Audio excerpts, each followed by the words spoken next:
आज हमारा लेक्चर इसोफेगाइटिस पे है। इसोफेगाइटिस ये जो डिसीज़ है इसका मीनिंग है कि इसोफेगस में किसी भी कारण से सूजन आ जाए, इन्फ्लेमेशन या इरिटेशन हो जाए तो वो कंडीशन कहलाती है इसोफेगाइटिस। हम पहले भी कई बार बता चुकी हूँ मैं कि जहाँ पर भी ये TIS आता है, टिस आता है, उसका मतलब ये है कि ऐसी कंडीशन जिसमें कि इन्फ्लेमेशन हो रहा है। अब आते हैं अपन कि ये इसोफेगाइटिस क्यों होता है, उसकी इटियोलॉजी देखते हैं। इटियोलॉजी में जो मुख्य 4 कारण हैं। पहला कारण है एसिड रिफ्लक्स। एसिड रिफ्लक्स का मतलब है कि जब स्टमक में जो HCl प्रोड्यूस होता है एसिड, वो जब वापस से इसोफेगस में आ जाए तो वो चीज़ कहलाती है एसिड रिफ्लक्स। GERD हमने पढ़ा, उसमें भी बताया था मैंने कि क्यों एसिड वापस से इसोफेगस में आता है। तो वो एक कंडीशन है। यदि समझ लो हाइड्रल हार्निया है तब भी ऐसी कंडीशन हो सकती है। प्रेगनेंसी में भी ये वाली कंडीशन एसिड रिफ्लक्स की कई बार होती है, और भी बहुत सारे कारण मैंने उसमें बताए हैं। तो वो सब कारण इस एसिड रिफ्लक्स के होते हैं। वो बार बार यदि इसोफेगस में एसिड आता जाए तो नेचुरल है कि उसकी जो लेयर है अंदर वाली म्यूकस मेम्ब्रेन वो अफेक्ट हो जाती है और उसके कारण उसमें इरिटेशन या इन्फ्लेमेशन देखा जाता है। दूसरा जो कंडीशन है वो है इन्फेक्शन। ये इन्फेक्शन बैक्टीरियल भी हो सकता है या वायरल भी हो सकता है। उसके कारण साइटोकाइंस फॉर्म हो जाते हैं और वो इन्फ्लेमेशन प्रोड्यूस करते हैं। तीसरा जो कारण है वो है साइड इफेक्ट्स ऑफ मेडिकेशन। कई ऐसी दवाइयाँ हैं जिसका जब रेगुलर यूज़ कोई पर्सन करता है, जैसे फॉर एग्जांपल एस्प्रिन है या आइबुप्रोफेन है, पेन रिलीविंग ड्रग्स है ना, नॉन स्टेरॉयडल जो एंटी इन्फ्लेमेटरी ड्रग्स रहती हैं, उनके कारण भी ये कंडीशन हो सकती है। इसके अलावा कई बार एलर्जी हो जाती है, कई बार फूड एलर्जी भी रहती है। वो जो फूड एलर्जी रहती है उसमें कई सारे, हर पर्सन की अलग अलग हो सकती है, पर कॉमन जो फूड एलर्जेंस है उसमें मिल्क है, सोया है, एग्स हैं। फिर इसके अलावा कई लोगों को व्हीट की रहती है, किसी को पीनट्स की रहती है, किसी को शेलफिश की रहती है। तो ऐसे कुछ कारण हो सकते हैं फूड एलर्जेंस के, जिसके कारण भी जो बॉडी है उसमें रिएक्शन हो जाती है और उसके कारण इसोफेगाइटिस हो सकता है। अब इसके सिम्टम्स पे आते हैं अपन कि क्या क्या सिम्टम्स होते हैं। तो फर्स्ट सिम्टम है डिस्फेजिया। डिस्फेजिया का मीनिंग है, डिस मतलब बैड, फेजिया मतलब स्वेलोइंग। तो जब स्वेलोइंग में डिफ़िकल्टी होती है, निगलने, जो भी खाना खाए उसके बाद जब वो अंदर जाना चाहता है फूड, तब वो जो फूड रहता है उसको जो निगलने की प्रोसेस है उसमें डिफ़िकल्टी आ जाती है, तो वो कहलाता है डिस्फेजिया। दूसरा जो सिम्टम है वो ऑर्डिनोफेजिया। ऑर्डिनोफेजिया का मीनिंग है कि जब स्वेलोइंग के समय पेन हो, दर्द हो वो। तीसरा जो कारण है वो सोर थ्रोट। नेचुरल है कि इरिटेशन होगा या इन्फ्लेमेशन यदि इसोफेगाइटिस में है तो उसका असर थ्रोट पे भी आता है और सोर थ्रोट की कंडीशन देखी जाती है। फोर्थ कंडीशन है हॉर्स वॉइस सॉरी। तो ये जो कंडीशन है इसका कारण क्या रहता है कि जो एसिड रिफ्लक्स हुआ वो कई बार रेस्पिरेटरी ट्रैक में भी जाने लग जाता है और उसके कारण से वॉइस में चेंज आता है, और सोर थ्रोट भी एक कारण रहता है। इसके अलावा नेक्स्ट जो सिम्टम है वो है हार्ट बर्न का, कि जो जलन है वो होती है एसिड के कारण चेस्ट में, हार्ट वाले एरिया में। नेक्स्ट इसके बाद एक जो सिम्टम है वो है एसिड रिफ्लक्स का। ये एसिड रिफ्लक्स जो सिम्टम भी है साथ ही साथ में ये इटियोलॉजिकल फैक्टर भी है। नेक्स्ट इसके बाद है चेस्ट पेन। और ये जो चेस्ट पेन है वो पेन ख़ास तौर से जब व्यक्ति खाना खाता है उस समय ज़्यादा बढ़ जाता है। नेक्स्ट इसके बाद जो सिम्टम देखा जाता है वो है नोशिया, और जो सिम्टम है वो है वोमिटिंग, फिर एनोरेक्सिया, भूख नहीं लगना, और कई बार कफ भी देखा जाता है। अब आते हैं इसकी कॉम्प्लिकेशंस पे। ये सिम्टम्स तो है ही, पर पर्सन यदि प्रॉपर ट्रीटमेंट लेने लगे तो ये जो सिम्टम्स है और इसोफेगाइटिस है वो कई हद तक ठीक हो जाता है, और प्रॉपर ट्रीटमेंट होगी तो पूरा ही ठीक हो सकता है। अब इसके बाद यदि कोई व्यक्ति ठीक से उसकी केयर न करे, ट्रीटमेंट न ले, तो उस समय कॉम्प्लिकेशंस हो जाती है। और वो जो कॉम्प्लिकेशन है, इसमें फर्स्ट कॉम्प्लिकेशन है बैरेट्स इसोफेगस। इसका जो मीनिंग है वो ये है कि जो इसोफेगल जो लेयर है वो अंदर से प्री कैंसरस टाइप की होने लग जाती है, तो वो कंडीशन कहलाती है बैरेट्स इसोफेगस। मतलब उसमें बहुत ज़्यादा चेंजेस हो जाते हैं उस लाइनिंग में, और यदि ध्यान न दिया जाए तो हो सकता है कि उस पर्सन को कैंसर हो जाए। दूसरा जो इसका कॉम्प्लिकेशन है वो कॉम्प्लिकेशन है structure of oesophagus. Structure of oesophagus का मतलब है कि इसोफेगस की अंदर की जो लाइनिंग है, मतलब अंदर का जो ल्यूमेन है, छेद है उसका इसोफेगस का, वो नैरो हो जाता है, इसलिए इसको नैरोइंग ऑफ इसोफेगस भी कह सकते हैं। थर्ड जो इसका कॉम्प्लिकेशन देखा जाता है वो है कई बार उसमें छेद हो जाते हैं, होल्स, या कई बार अल्सर्स भी देखे जाते हैं। अब इसके बाद अपन आते हैं कि इसोफेगस के टाइप्स कितने हैं। इसोफेगस के नहीं, इसोफेगाइटिस के कितने टाइप्स हैं। इसोफेगाइटिस 4 टाइप का रहता है। फर्स्ट इसोफेगाइटिस है इओसिनोफिलिक इसोफेगाइटिस। इओसिन तो आप सबको मालूम होगा, WBC का जो ग्रेन्युलोसाइट्स हैं उनमें एक रहता है जिसको कहते हैं इओसिनोफिल। ये जो इओसिनोफिल है इसका जो कहना चाहिए, ये जो है इओसिनोफिल, इसकी जो क्वांटिटी है वो बहुत ज़्यादा बढ़ जाती है तब वो कंडीशन कहलाती है इओसिनोफिलिक इसोफेगाइटिस। और ये पर्टिकुलरली इस टाइप का इसोफेगाइटिस देखा जाता है जब एलर्जन है और उस एलर्जन के कारण इसोफेगाइटिस होता है, क्योंकि इओसिनोफिल्स एलर्जी जब भी हो जाती है तब बढ़ जाते हैं, तो ये कंडीशन इओसिनोफिलिक इसोफेगाइटिस कहलाती है। दूसरी जो कंडीशन है, दूसरा जो टाइप है इसोफेगाइटिस का वो कहलाता है रिफ्लक्स इसोफेगाइटिस। ये जो रिफ्लक्स इसोफेगाइटिस है ये जनरली GERD के कारण देखा जाता है। तीसरा जो टाइप है वो है ड्रग इंड्यूस्ड इसोफेगाइटिस। जो हम लोगों ने कारण देखे थे उसी से कंसर्न ये वाला है, टाइप्स जितने भी हैं वो। फोर्थ जो टाइप का इसोफेगाइटिस है वो है इन्फेक्शियस इसोफेगाइटिस।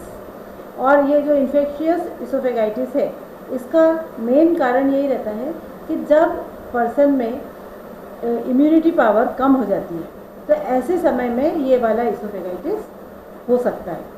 और वो पर्सन की इम्यूनिटी कम है और उसका जो कारण है कि जब नेचुरली इम्यूनिटी कम हो गई है और ऐसे समय में इन्फेक्शंस उसके ऊपर बहुत ज़्यादा होंगे। पर जो कॉमनली देखे जाता है इसमें इन्फेक्शन वो है HIV का हो सकता है, एड्स का हो सकता है, कैंसर हो सकता है या डायबिटीज़। ये जो कंडीशंस है चारों, वो कंडीशंस बहुत ज़्यादा इम्यूनिटी को कम करने के लिए रिस्पॉन्सिबल रहती है और इसलिए ये इन्फेक्शियस इसोफेगाइटिस उन लोगों में ज़्यादा होने के चांसेस है। तो उन लोगों ने जो फूड है उसकी तरफ ज़्यादा ध्यान देना चाहिए ताकि उस पर्सन को ये इन्फेक्शियस इसोफेगाइटिस नहीं हो, क्योंकि उसको पहले ही क्या हो चुका है, लो इम्यूनिटी हो चुकी है। अब ये जो टाइप्स हैं, ये चारों टाइप्स में कंडीशन एक्यूट भी हो सकती है और क्रॉनिक भी हो सकती है। क्योंकि एक्यूट है तो वो तो आप जानते ही हो कि सीवियर टाइप की रहेगी और थोड़े समय का रहेगा, और क्रॉनिक यदि कंडीशन हो गई तो उसमें सीवियरिटी कम रहेगी लेकिन वो लॉन्ग टर्म चलता जाएगा। तो ये हो गया अपना टाइप्स ऑफ इसोफेगाइटिस। अब इसके बाद अपन आते हैं उसके ट्रीटमेंट पे। ट्रीटमेंट जो रहती है उसकी, उसमें एक तो मेडिकेशन है ही, और जो मेडिकेशन रहता है उसके बारे में अपन ज़्यादा नहीं बोलेंगे, पर उसमें ख़ास तौर से यही है कि एंटीबायोटिक, एंटासिड्स जो है वो पेन रिलीविंग ड्रग्स हैं, इस टाइप की चीज़ें, या प्रोटॉन पंप इनहिबिटर्स हैं वो दिए जाते हैं। प्रोटॉन पंप इनहिबिटर्स का मीनिंग ये है कि एसिड जो प्रोडक्शन हो रहा है वो कम हो जाए, वो चीज़ कहलाती है प्रोटॉन पंप इनहिबिटर्स। अब इसके अलावा जो मेन हमारा जो कंसंट्रेशन है वो है डाइट पे, कि जब भी कोई पर्सन यदि इसोफेगाइटिस से सफ़रर है तो ऐसे समय डाइटरी मैनेजमेंट उसका कैसे होना चाहिए। अब ये डाइट में अपन अलग अलग पॉइंट्स लेते हैं। सबसे पहला जो पॉइंट है अपना वो है डाइटरी प्रिंसिपल। अब कोई भी पर्सन जो इसोफेगाइटिस से सफ़रर है, यदि एक्यूट कंडीशन है तब तो क्या कि थोड़े समय का ही है और हुआ है किसी कारण से तो उसको तो इतना प्रॉब्लम नहीं रहता, लेकिन यदि क्रॉनिक कंडीशन है तो ऐसे समय में उसका फूड इंटेक भी कम हो जाता है ना। तो इस कारण से या जो भी पर्सन होगा उसका जो भी BMI होगा उसके हिसाब से उसको एडिक्वेट कैलोरीज देना चाहिए। मतलब तो आप लोग समझ ही गए होंगे कि यदि वेट कम है तो ज़्यादा देना है, यदि ज़्यादा वेट है तो उसको उस वेट को नॉर्मल मेंटेन करने के हिसाब से उसको देना है। इसके अलावा इसमें जो प्रोटीन है वो नॉर्मल अमाउंट में देना चाहिए। कहीं पर ये भी कहा जाता है कि प्रोटीन जो है वो हाई दे दे, ताकि जो लेयर डिस्टर्ब हुई है या उसकी इंटीग्रिटी कम हुई है तो वहाँ पर अपन हाई प्रोटीन दे सकते हैं। अब ये जो एडिक्वेट कैलोरीज है वो तो आप लोग जानते ही हो कि BMR और साथ में उसकी जो एक्टिविटी फैक्टर है उसके हिसाब से देना चाहिए। अब उसके बाद है नॉर्मल प्रोटीन या हाई प्रोटीन। जो मैंने कहा कि यदि किसी पर्सन में एक्यूट कंडीशन है तो नॉर्मल प्रोटीन रहेगा, लेकिन क्रॉनिक कंडीशन है तो ऐसे समय में हाई प्रोटीन डाइट उसको देना चाहिए। यदि अपन नॉर्मल प्रोटीन बोल रहे हैं तो 1 ग्राम पर kg डिज़ायर्ड बॉडी वेट के हिसाब से दें, और यदि हाई देना है तो 1.5 से लेकर 1.2 से लेकर 1.5 या 2 तक दे सकते हैं। वो अकॉर्डिंग टू एज हमको ध्यान रखना पड़ेगा। नेक्स्ट इसके बाद है लो फैट देना है उसको, क्योंकि यदि एक्स्ट्रा अमाउंट नॉर्मल फैट देते हैं या हाई फैट देते हैं तो उसके कारण बाइल फॉर्मेशन भी ज़्यादा होगा और एसिड रिफ्लक्स भी ज़्यादा होगा। इसलिए लो फैट देंगे तो टोटल कैलोरीज का उसका 20 से 25% ऑफ द टोटल कैलोरीज उसको देंगे। नेक्स्ट इसके बाद है नॉर्मल कार्बोहाइड्रेट देंगे। अब ये जो नॉर्मल कार्बोहाइड्रेट लिया है उसका मीनिंग ये है कि रेस्ट जो कैलोरीज रहेगी वो सब अपन कार्बोहाइड्रेट से फुलफिल करेंगे। इसमें ये भी ध्यान रखेंगे कि जब भी कार्बोहाइड्रेट दे तो ऐसा ना हो कि बहुत ज़्यादा कोर्स कार्बोहाइड्रेट हो, मतलब बेसिकली ये कि जिसमें बहुत ज़्यादा हार्ड या सीड्स ऐसे वाला जो फाइब्रस वैसा वाला कार्बोहाइड्रेट ना हो। फिर उसके बाद में विटामिन और मिनरल्स जो हैं वो नॉर्मल अमाउंट में देंगे। वाटर भी है वो नॉर्मल अमाउंट में उसको दिया जाएगा। और ये जब नॉर्मल बोल रहे हैं तो उसका जो भी RDA होगा उस एज के हिसाब से उसके हिसाब से अपन को विटामिन और मिनरल्स उसको देना है। अब आता है दूसरा पॉइंट जिसको अपन कहेंगे टाइप ऑफ डाइट मैनेजमेंट में। अब जो भी पर्सन है उसको क्योंकि एक्यूट हो या क्रॉनिक हो दोनों कंडीशन में नॉर्मल डाइट दिया जा सकता है, लेकिन जब भी अपन नॉर्मल डाइट दे तो ये ध्यान रखना चाहिए कि जो इजी टू डाइजेस्ट हो ऐसा ही डाइट उसको दिया जाए। अब उसके बाद आता है फ्रीक्वेंसी ऑफ द डाइट।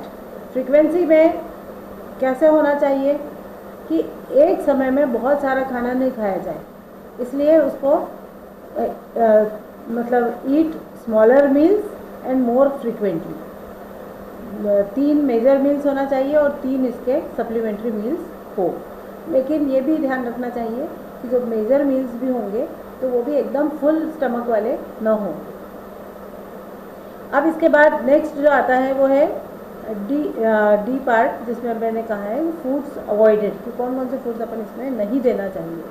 तो फर्स्ट तो ये ध्यान रखना चाहिए कि नॉन इरिटेटिंग फूड्स हो वो नहीं देना चाहिए, फूड एलर्जेंस है वो नहीं देना चाहिए, फैटी एंड फ्राइड फूड्स नहीं हो, स्पाइसी फूड्स नहीं हो, एसिडिक फूड्स नहीं हो, जो बेवरेजेस जैसे tea coffee alcohol citrus juices, too much cold and too much hot जो ड्रिंक्स है वो सब नहीं दे, अल्कोहल भी नहीं दे।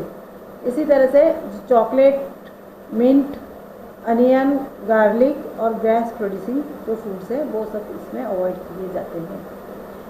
इसके बाद आता है कि इसके प्रिकॉशंस क्या हैं। तो कल जब मैंने GERD पढ़ाया था तब उस समय बताया था कि GERD में जो प्रिकॉशंस लेना है अपने को, पॉइंट्स टू बी कंसिडर्ड, वो वाले पॉइंट्स इसमें भी आएंगे, वही सेम प्रिकॉशंस इसमें भी ध्यान रखना है। अब ये तो हो गया अपना कि किस तरह से इसोफेगाइटिस का डाइटरी मैनेजमेंट किया जाता है।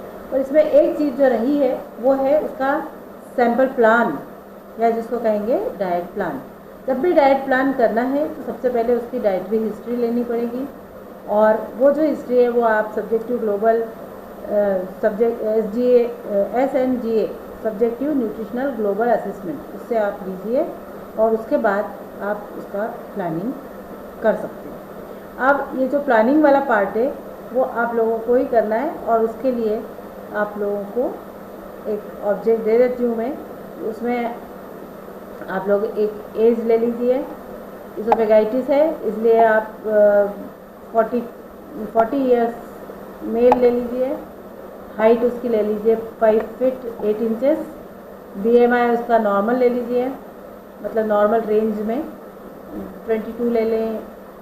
फिर उसके बाद उसका फूड हैबिट्स में आप जो भी चाहें वो ले लें, और साथ ही साथ में एक्टिविटी इसकी सेडेंट्री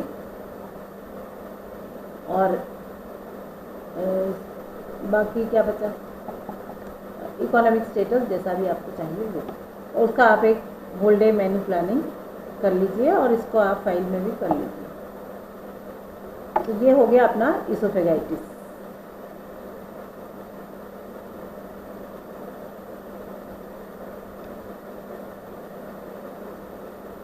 स्टॉप वाले बटन